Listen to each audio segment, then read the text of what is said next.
সদানন্দ চিদানন্দ আনন্দ স্বৰূপ তেওঁ যিমান তেওঁ স্মৰণ কৰিব সিমান আপুনি আনন্দময় হ'ব আপোনাৰ হৃদয় আনন্দ বাঢ়ি যাব বাহ্যিক শক্তিবিলাকে আপোনাক একো কৰিব নোৱাৰে যেনিবা সংঘাত নহওক কিয় আপোনাৰ হৃদয় আনন্দময় হৈ থাকিব কাৰণ আপুনি ভগৱান আনন্দক এনিটাইম চিন্তা কৰিছে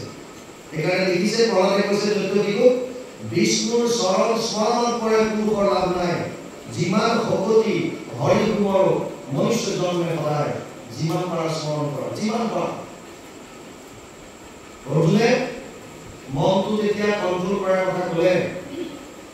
অৰ্জুনে কৈছে চঞ্চলম হি মন কৃষ্ণ প্ৰমাধি বলবদ্ধিহম তৈষাহম নিগ্ৰহম ময়ে বায়ু বস্তুস্কৰম ষষ্ঠ অধ্যায় 34 নম্বৰ শ্লোকিতা মোৰ মনটো ইমান চঞ্চল যে মই যদি বায়ুক প্ৰতিৰোধ কৰিব পাৰো মন কণ্ট্ৰোল কৰিব নোৱাৰো ভগৱানে পিছত গৈ কৈছে গৈ অথচিত্তম সমাধানো না শক্নোসি মই স্থিৰম অভ্যাস যোগেন ততো মাম ইচ্ছাতুম ধনঞ্জয় দ্বাদশ অধ্যায় 9 নম্বৰ শ্লোকিতা ভক্তি যোগ হে অৰ্জুন যদি তই মনটো মুখ দিব পৰা নাই ভগৱানৰ স্মৰণ যদি লগাব পৰা নাই তেতিয়াহ'লে অভ্যাস যোগৰ দ্বাৰা মুখ পাবলৈ ইচ্ছা কৰ অভ্যাস যোগ মানে স্মৰণ কীৰ্তন এইকাৰণে গুৰুজনে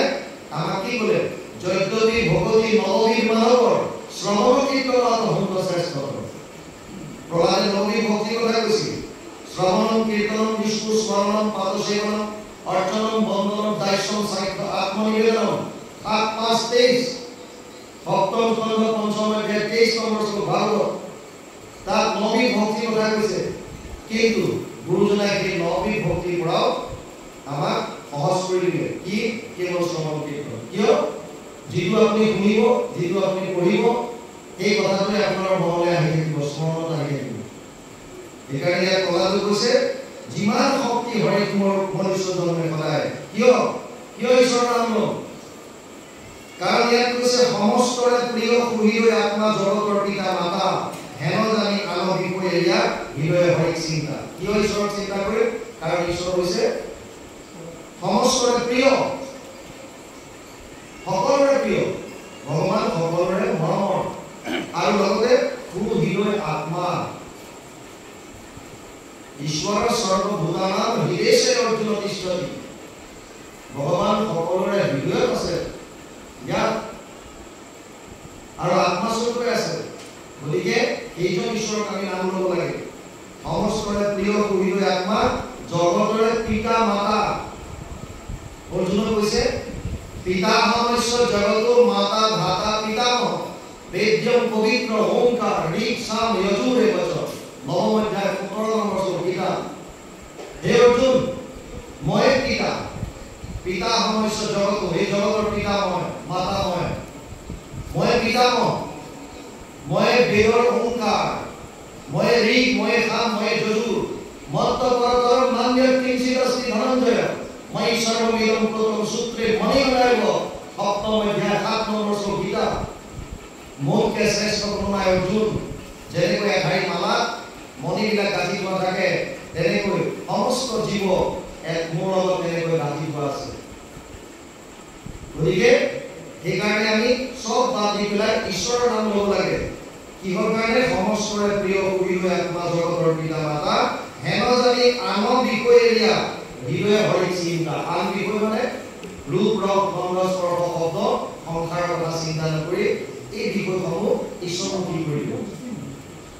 ঈশ্বৰৰ ৰূপ দৰ্শন পাবৰ কাৰণে ঈশ্বৰৰ কথা শ্ৰৱণ কৰিবৰ কাৰণে ঈশ্বৰক পাবলৈ কামনা সব বস্তু খালি ঈশ্বৰমুখী কৰি দিয়ে আমাৰ ভিতৰত আত্মা পৰমাত্মাৰ যিটো স্থান এনেকৈ আছে বুলি কয় এনেকৈ আত্মাটোৱে 5টা জ্ঞানেন্দ্ৰিয়ৰ দ্বাৰা সংসাৰৰ ফাললৈ মুখ কৰি থাকে আৰু পৰমাত্মাই পিছফালে মাজে মাজে টোপৰ মাৰি থাকে মোৰ ফালে এবাৰ ঘূৰি দে